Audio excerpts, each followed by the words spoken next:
भगवान शिव के 12 ज्योतिर्लिंगों में से 2 ज्योतिर्लिंग मध्य प्रदेश में है, महाकालेश्वर और ओमकारेश्वर। महाकालेश्वर यानी कि महाकाल, ये है उज्जैन जिले में है और ओमकारेश्वर खंडवा जिले में स्थित है। कहते हैं कि महाकाल का बुलावा किस्मत वालों को ही आता है, तो काफ़ी समय से सोचते हुए कि हमें भी महाकाल बुलाए दर्शन के लिए, तो अचानक ही महाकाल का बुलावा आया और इस तरह आया कि सीधा शीघ्र दर्शन, मतलब फ्लाइट से हमें बुलाया दर्शन के लिए। तो आज हम दिल्ली से उज्जैन जा रहे हैं फ्लाइट से। आपको पूरा सफ़र दिखाएंगे और बताएंगे कि फ़्लाइट का क्या क्या खर्चा हुआ और कैसा सफ़र रहा हमारा, समय वगैरह कितना टाइम लगा और हमने क्या क्या यहाँ पर दर्शन किए, क्या क्या देखा।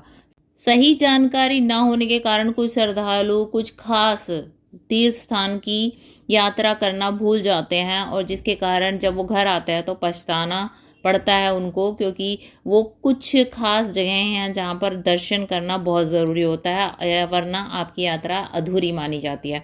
अगर आप सितंबर में दर्शन के लिए जा रहे हैं तो अभी वहाँ भीड़ का क्या हाल चाल है, अभी वहाँ दर्शन कैसे हो रहे हैं, और साथ ही उज्जैन में जो भस्म आरती है उसकी क्या व्यवस्था है, उसकी टिकट वगैरह कहाँ से मिलेगी, कैसे, ये साथ ही यह भी जानेंगे कि ओमकारेश्वर ज्योतिर्लिंग के दर्शन करने के बाद कौन से मंदिर के दर्शन करने बहुत ज़रूरी हैं ताकि ओमकारेश्वर ज्योतिर्लिंग के दर्शन पूरे हो सकें। तो वहाँ पर और कौन कौन से तीर्थ स्थान हैं उनकी सारी जानकारी, और आपको कहाँ कहाँ घूमना है, मार्केट को कहाँ है, कैसे प्रसाद लेना है, ये सारी जानकारी आपको व्लॉग में मिलती रहेगी। पार्ट 1 पार्ट 2 करके व्लॉग आते रहेंगे, तो इसके लिए आप चैनल को सब्सक्राइब कर लें ताकि कंटिन्यू व्लॉग जो आएंगे तो आप सारी जानकारी लेते रहें। कोशिश रहेगी कि इस व्लॉग के थ्रू आपको ये पूरी जानकारी दी जाए और आपकी यात्रा सफल हो, अधूरी ना रह जाए।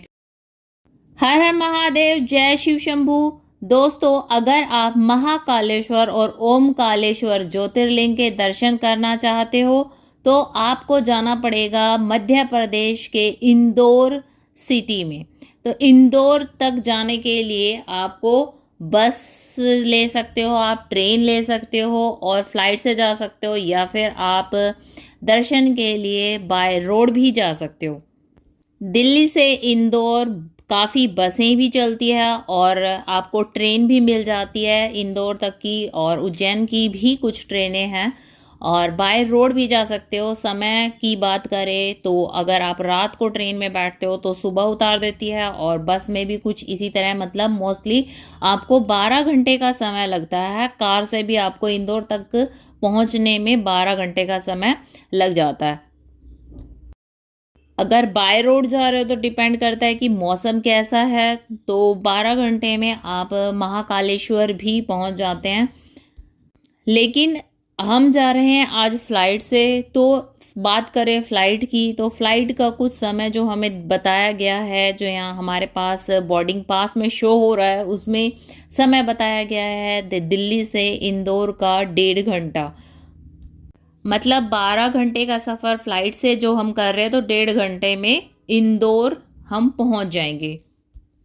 तो दोस्तों, जैसा कि मैंने आपके पहले भी कई ज्योतिर्लिंग के दर्शन अपने ब्लॉग के थ्रू आपको दर्शन कराए हैं, तो आज हम जा रहे हैं अपने छठे दर्शन के लिए, मतलब ज्योतिर्लिंग हमारा आज, अगर महाकालेश्वर के दर्शन हमारे हो गए तो छठा दर्शन हमारा हो जाएगा।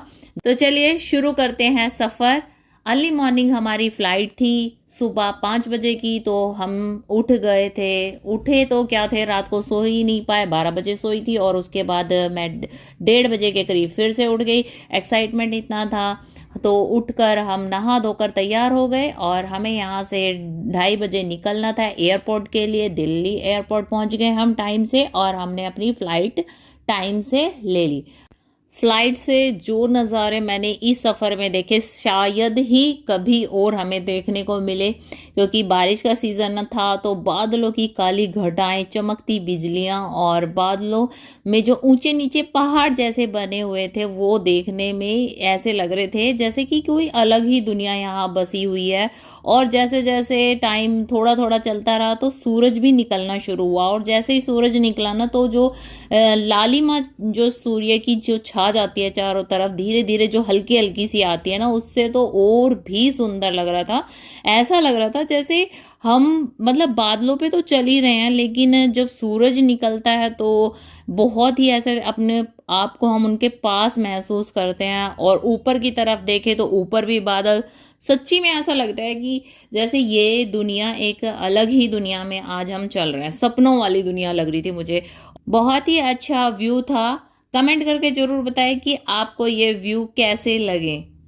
बस इसी तरह व्यू देखते हुए 1.5 घंटा कब बीत गया पता ही नहीं चला, और हम पहुंच गए इंदौर एयरपोर्ट। हमारी फ्लाइट हुई लैंड और हम बाहर निकले एयरपोर्ट से, और वहाँ से हमने टैक्सी पहले ही बुक कर रखी थी। हमारी टैक्सी आ गई, हम टैक्सी में बैठ गए। अब यहाँ पर देखो, अगर टैक्सी की बात करें तो यहाँ पर एक दिन का चार्ज ये लोग लेते हैं, 3500 रुपये एक दिन का चार्ज करते हैं। इसमें ये पूरा एक दिन घुमाएंगे आपको। और हमने यहाँ पर पैकेज ले रखा था। पैकेज भी होते हैं मोस्टली, यहाँ पर टैक्सी है ना पैकेज में होती है। जैसे कि आपको इंदौर एयरपोर्ट से लेके जाएगी उज्जैन, और उज्जैन से दूसरे दिन आपको ओमकालेश्वर के दर्शन कराएंगे, और फिर वापस आपको इंदौर, अगर आप एरोप्लेन से आ रहे हो या फिर आप ट्रेन से आ रहे हो, तो इस तरह का इनका पैकेज होता है। वापस इंदौर छोड़ देते हैं। ये 2 दिन का सफ़र रहता है पूरा, तो इस तरह का इनका पैकेज भी होता है।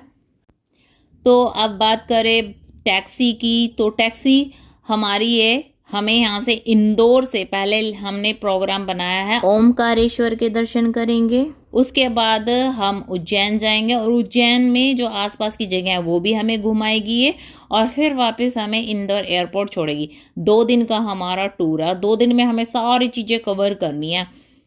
तो तगड़ी वाली प्लानिंग चाहिए, तभी आप यहाँ पर इन सारी चीज़ों को कवर कर पाओगे। तो चलिए बात करते हैं 2 दिन की प्लानिंग में आपको सारी चीज़ें कैसे कवर करनी है। हमने सबसे पहले ओमकारेश्वर के दर्शन करने का डिसाइड किया, ताकि पूरा दिन ओमकारेश्वर और वहाँ के तीर्थ स्थानों का दर्शन आराम से कर लें। इंदौर मिड पॉइंट है, एक तरफ ओमकारेश्वर और दूसरी तरफ ओमकालेश्वर उज्जैन महाकाल है। इंदौर से ओमकारेश्वर जाने में ही 4-5 घंटे लग जाते हैं। आपको कहाँ के दर्शन पहले करने हैं वो आपको डिसाइड करना पड़ेगा। हम जा रहे हैं ओमकारेश्वर ज्योतिर्लिंग के दर्शन करने के लिए, क्योंकि हमने सुना था कि यहाँ दर्शन बहुत ही मुश्किल से होते हैं।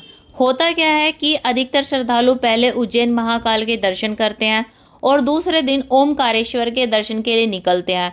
अब उज्जैन से ओमकारेश्वर कम से कम 6-7 घंटे लग जाते हैं, और उसके बाद आपको वहाँ पे भीड़ ज़्यादा मिलती है और दर्शन करने में काफ़ी समय लग जाता है, और समय के अभाव के कारण वहाँ पर दर्शन अधूरे रह जाते हैं।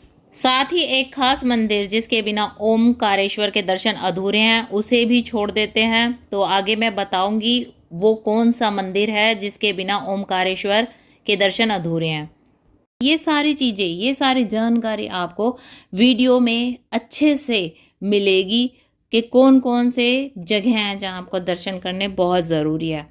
ओमकारेश्वर का 4-5 घंटे का सफ़र काफ़ी अच्छा रहा, क्योंकि मौसम काफ़ी अच्छा था, क्योंकि सावन के बाद गए हैं, बारिश का मौसम है।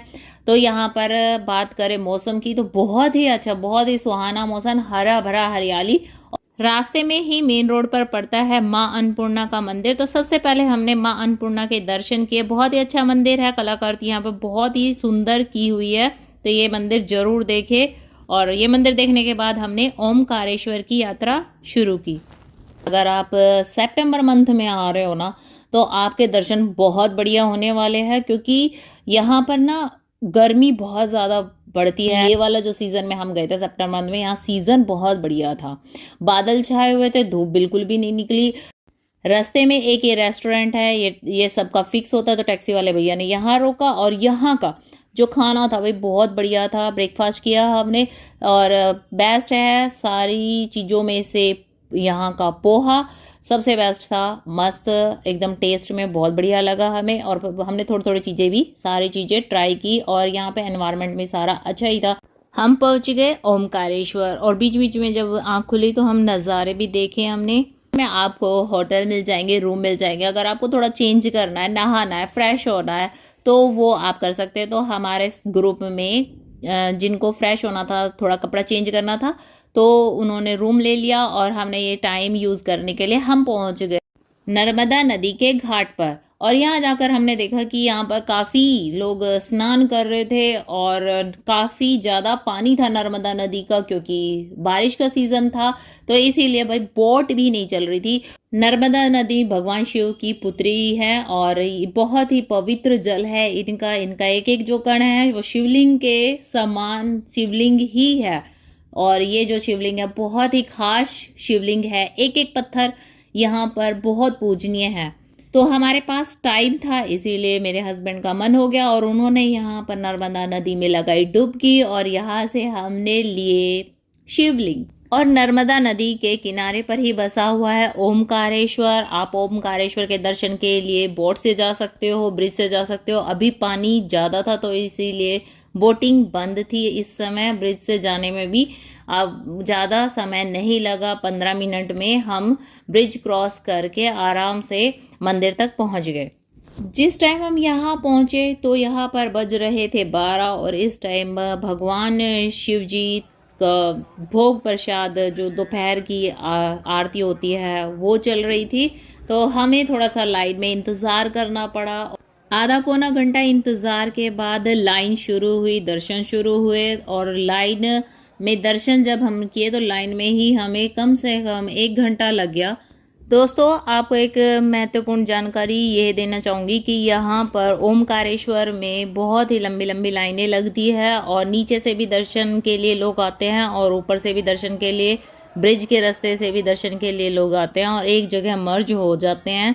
और गर्भगृह बहुत ही छोटा है, मंदिर अंदर से बहुत ही छोटा है, व्यवस्थाएं इतनी ज़्यादा नहीं है मुकाबले जो उज्जैन में महाकालेश्वर है। वहाँ पर जल्दी जल्दी दर्शन और अरेंजमेंट काफ़ी अच्छा है, इसीलिए वहाँ सारी चीज़ें हो जाती है। लेकिन यहाँ पर उस तरह की व्यवस्थाएं नहीं हैं और बहुत ही ज़्यादा अंदर गर्भगृह में भीड़ हो जाती है, जिसके कारण दर्शन बहुत ही मुश्किल हो जाते हैं। लेकिन इस ज्योतिर्लिंग में दर्शन बहुत पास से होते हैं। बस बीच में एक कांच का ग्लास होता है और दूसरी पार महादेव होते हैं जो जल मगन रहते हैं सदैव। कहते हैं कि भगवान शिव जी और माता पार्वती यहाँ पर चौसर खेलते हैं, तो रात को यहाँ पर चौसर बिछाई जाती है और सुबह वो थोड़ी सी मतलब अस्त व्यस्त मिलती है, तो मानते हैं कि भगवान यहाँ पर चौसर खेलते हैं अभी भी।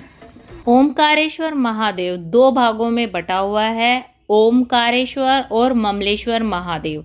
तो जब भी आप ओमकारेश्वर दर्शन के लिए जाएं तो ममलेश्वर महादेव के दर्शन जरूर करें, जो वापस नर्मदा नदी के दूसरे तट पर ही हैं। तो पहले ओमकारेश्वर के दर्शन करने होते हैं, फिर उसके बाद ममलेश्वर महादेव के दर्शन करने होते हैं। इन दोनों ज्योतिर्लिंग के दर्शन करने के बाद हमारा एक संपूर्ण ज्योतिर्लिंग मतलब ओमकारेश्वर ज्योतिर्लिंग पूरा होता है। नर्मदा नदी के एक तट पर ओमकारेश्वर महादेव है और एक तरफ है ममलेश्वर महादेव।